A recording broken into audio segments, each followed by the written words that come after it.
हरिः ओम तत्सत् श्रीमते रामचंद्राय नमः। श्रीमते रामानंदाचार्याय नमः।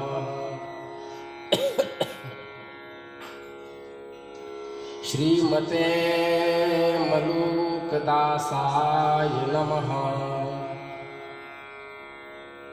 सीतानाथ समारंभा श्रीरामानंदार्य मध्यमाम् अस्मदाचार्य पर्यन्तां वन्दे गुरुपरम्पराम्। स्मृतापितरुणातपं करुणया हरन्ति नृणाम् अभङ्गुरत्नकृशां बलयिताशतैर्विद्युताम्। कलिनन्दगिरिनन्दिनी तटसुरद्रुमालम्बिनी मदीयमतिचुम्बिनी भवतु कापि कादम्बिनी। प्रहलाद नारद पराशर पुंडरीका व्यासाम्बरीश शुक शौनक भीष्मदाल्भ्याम् रुक्मांगदार्जुन वसिष्ठ विभीषणादीन् पुण्यानिमान् परम भागवतान् नमामि। श्री गुरु अग्रदेव आज्ञा दई हरिभक्तन को यश गा। भवसागर से तरन को नाहिन आनु पार। प्रियादास जुके पद कमला वंदो बारंबार। कीनी भक्ति रस बोधिनी टीका अति सुख सार। जो हरि प्राप्ति की आस है तो हरि जन गुण गाव। न तुर सुकृत भुज बीज जो जन्म जन्म पछताव।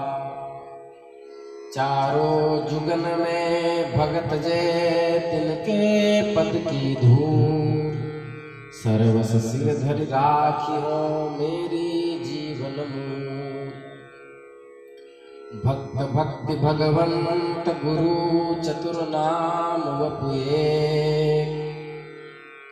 इनके पद वंदन किए नाशहि विघ्न अनेक।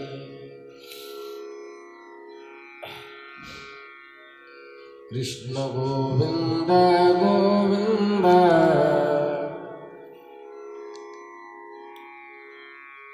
गोपाल नंदलाल। कृष्ण गोविंद गोविंद गोपाल नंदलाल। कृष्ण गोविंद गोविंद गोपाल नंदलाल। राधे गोविंद गोविंद गोपाल नंदलाल। गोपाल नंदलाल नंदलाल गोविंद नंदलाल। कृष्ण गोविंद गोविंद गोपाल नंदलाल। कृष्ण गोविंद गोविंद गोपाल नंदलाल। राधे गोविंद गोविंद गोपाल नंदलाल। कृष्ण गोविंद गोविंद गोपाल नंदलाल। श्री वृंदावन बिहारी लाल की जय। नमः पार्वती पतये हर हर महादेव।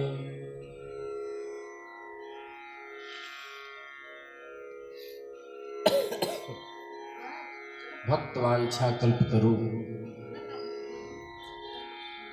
भक्तवत्सल शरणागत वत्सल दीनबंधु दया सिंधु कृपा सिंधु निखिल हेय प्रत्यनीक दिव्यानंद कल्याण गुणगणलय सर्वैश्वर्य परात्पर परब्रह्म भगवान श्री हरि की असीम अनुकंपा से हम आप सब इस विशुद्ध सत्संग परिसर में बैठ करके आसन वर्णास्त्रयः श्रीमद् भागवत में लिखा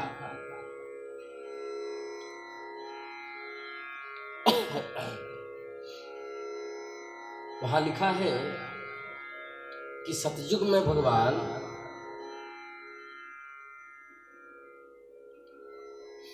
शुक्ल वर्ण के होते हैं, त्रेता में रक्त वर्ण के होते हैं। इदानीं कृष्णतांगतः, द्वापर में भगवान कृष्ण वर्ण के होते हैं, कलयुग में पीत वर्ण के, पीले मैंने गौर वर्ण के होते हैं, वही गौरांग है।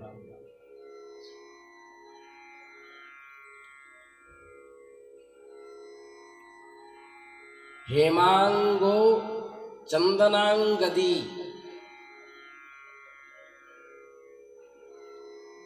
विष्णु सहस्र नाम के अनुसार चैतन्य महाप्रभु का नाम वहां आया है। विष्णु सहस्र नाम में किसी दिन इस पर विस्तार से विचार करें तो महाप्रभु के चरित्र के माध्यम से हम लोग सत्संग लाभ प्राप्त कर रहे हैं। हम लोग का सौभाग्य है।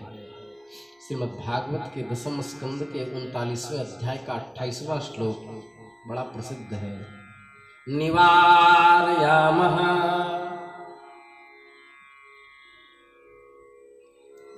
कह रहे हैं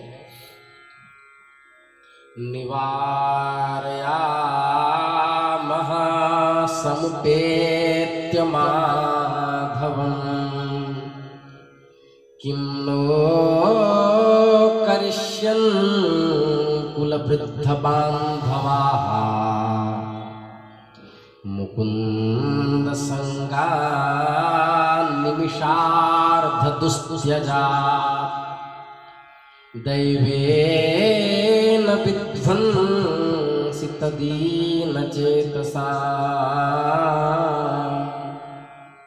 दैवेन विध्वंसि तदीनचेतसा निवारयामः समुपेत्य माधवं किं नो करिष्यन् कुलवृद्धबान्धवाः।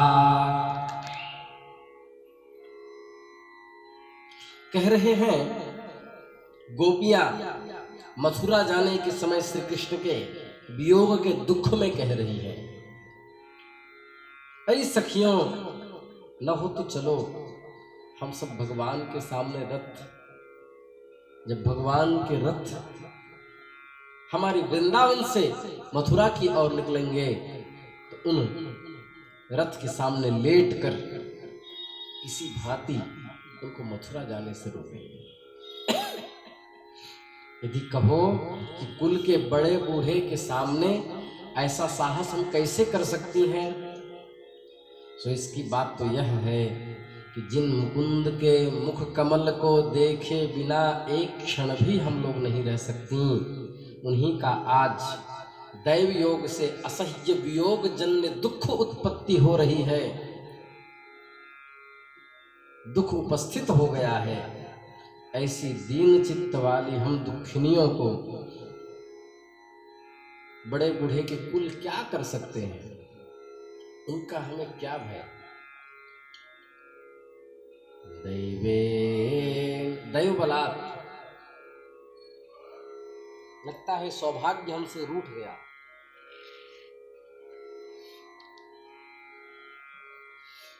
सौभाग्य हमसे रूठ गया।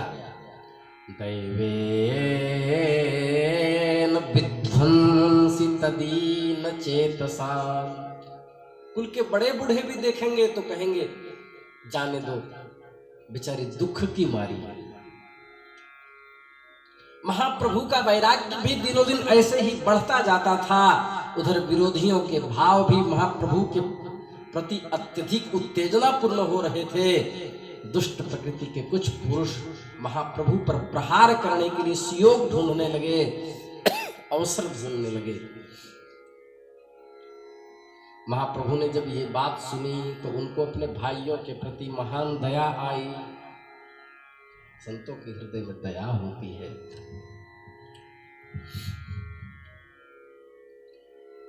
नाव रीझे जप तप कीनो, न आत्म के जारे।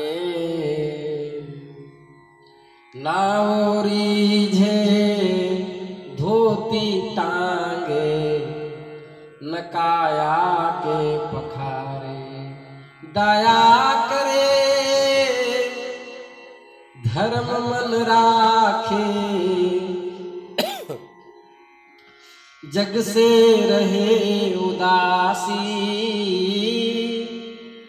अपना सा दुख सबका जाने, ताहि मिले अविनाशी।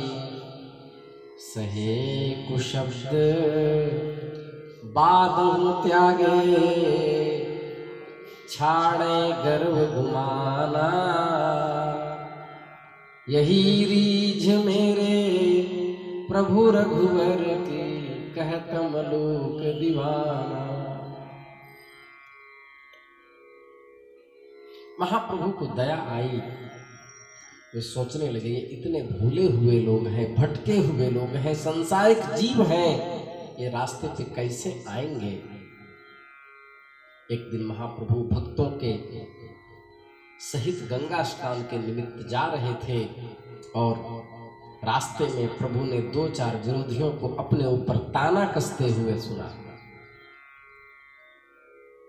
अपने से हंस कर कहने लगे, पिपली के टुकड़े इसलिए हमने किए थे कि उससे कफ की निवृत्ति हो, किंतु उसका प्रभाव तो उल्टा हो गया। कफ की निवृत्ति न होकर और अधिक बढ़ने लगा। जोर के साथ भगवान हंसने लगे। इसका तात्पर्य सबको समझ में नहीं आया।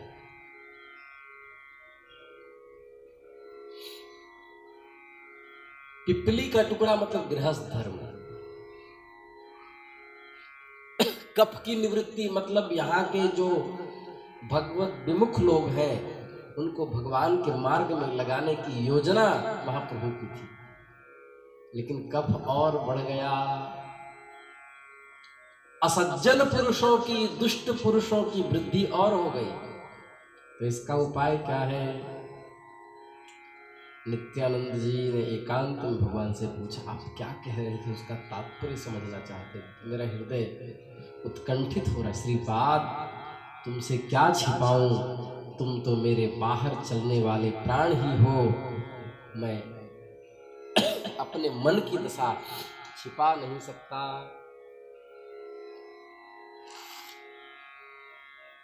मैं मन की दशा छिपा नहीं सकता। तुमसे क्या कहूं? मुझे कहने में दुख हो रहा है। अब मेरा मन यहां नहीं लगता।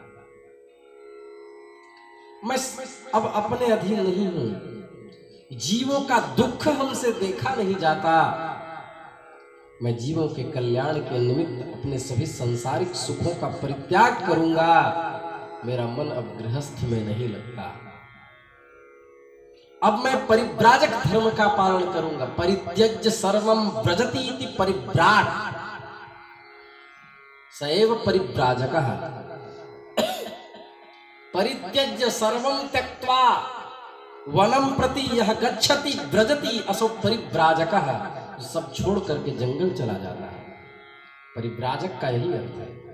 परित्यज्य सर्वम व्रजति इति परिव्राट, परिव्राट एव परिव्राजकः।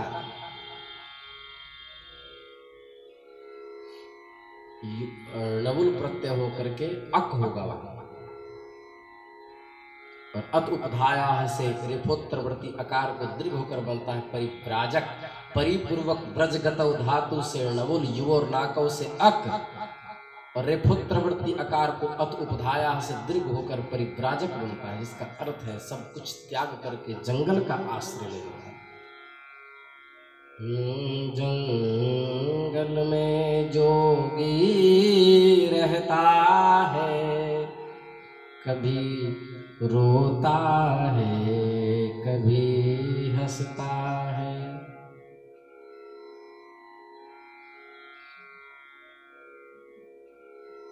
अब मेरा मन नहीं लग रहा। जो लोग मेरी उत्तरोत्तर वृद्धि देख करके मेरी कीर्ति से डाह करते हैं, जो मुझे भक्तों के सहित आनंद विहार देख करके जलते हैं, भक्तों द्वारा आंवले के जल से धोए हुए मेरे सुगंधित केश को देख करके जो ईर्ष्या करते हैं, मैं इन घुंघराले बालों को नष्ट कर दूंगा, शिखा सूत्र का त्याग कर दूंगा, मैं वीतराग सन्यासी बन जाऊंगा, मैं सब त्याग कर दूंगा। कीर्ति नहीं चाहूंगा, यश नहीं चाहूंगा, नवद्वीप छोड़ करके सदा सदा के लिए मैं चला जाऊंगा। मेरा हृदय अब सन्यासी होने के लिए तड़प रहा है। मुझे वर्तमान दशा में शांति नहीं, सच्चा सुख नहीं। मैं अपूर्ण शांति और सच्चे सुख की खोज में सन्यासी बनकर द्वार द्वार फिरूंगा, भिक्षा मांगूंगा। मैं अपरिग्रही सन्यासी बनकर सभी प्रकार के परिग्रहों का त्याग कर दूंगा। श्रीपाद, तुम स्वयं त्यागी हो, मेरे पूज्य हो। मैं एक हाथ जोड़ करके प्रार्थना है कि मेरे इस काम में रोड़े मत अटकाना। जब मुझे त्याग करते हुए वो विरोधी जन देखेंगे तो उनका हृदय प्रेम से लबालब भर जाएगा। सच में ये कीर्ति के लिए नहीं आए थे।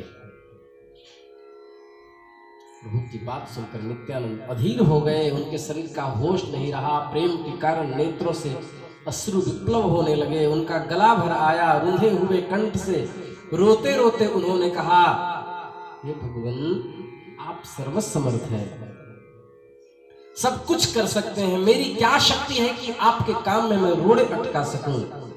किंतु प्रभु, ये भक्त आपके बिना कैसे जीवित रह सकेगा?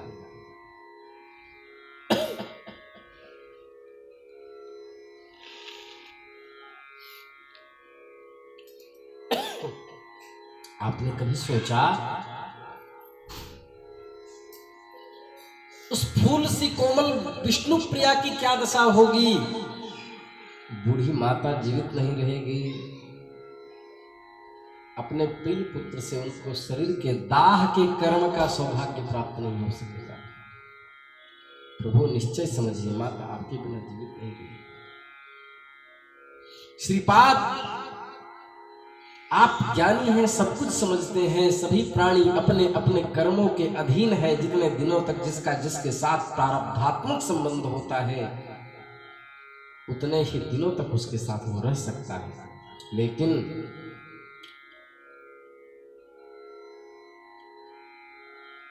मेरा भी सुनो, प्रारब्ध यहाँ का अब समाप्त हो रहा है। प्रभु की बातें सुनकर नित्यानंद चुप थे। प्रभु उठकर मुकुंद के समीप चले गए। मुकुंद दत्त का गला बड़े ही सुरीला था। प्रभु के उनके गीत पसंद थे। मुकुंद, देखो, अभी पद सुनाओ, फिर पता नहीं तुम्हारा पद कब सुन सकेंगे।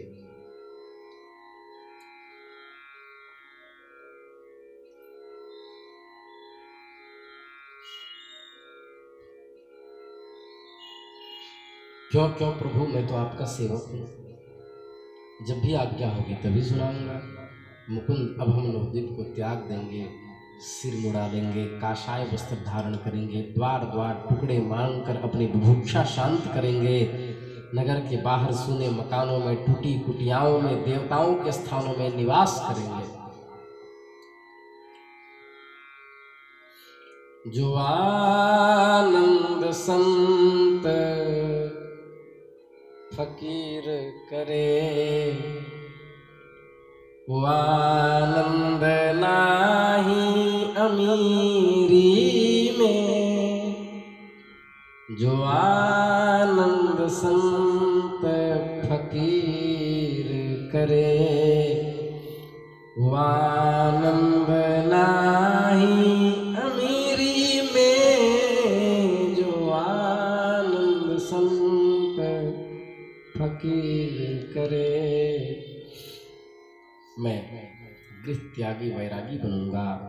मुकुंद के ऊपर मानो वज्राघात हो गया।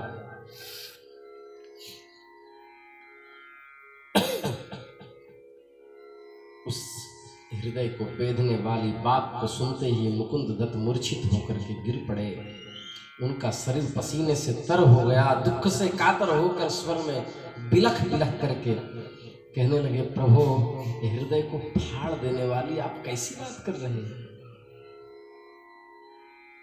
इसलिए आपने अपने हाथों से हमें भोजन कराया, इसी दिन के लिए आपने एकांत में रहस्य की बातें की। आप तो बड़े निष्ठुर हो। इस तरह से प्रेम पाश में बांध करके आप मेरी हत्या क्यों करना चाहते हैं? हे प्रभु, आपको पता नहीं कि आपके विरह में संपूर्ण नवद्वीप महाश्मशान की तरह हो जाएगा। ठीक पंक्ति घटेगी जो गोस्वामी जी ने लिखा,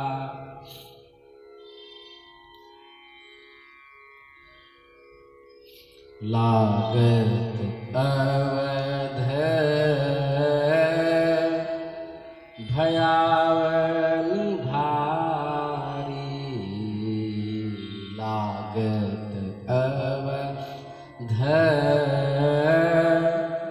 भयावनी भारी। जब रघुनाथ जीवन चलेंगे, मानहु काल रात अंधियारी, मानहु काल रात अंधियारी। घर मशान परिजन जनु भूता, सब प्रेत लग रहे हैं, परिजन लोग। घर मसान परिजन जनु भूता, सुत हित मीत मनहु यम दूता।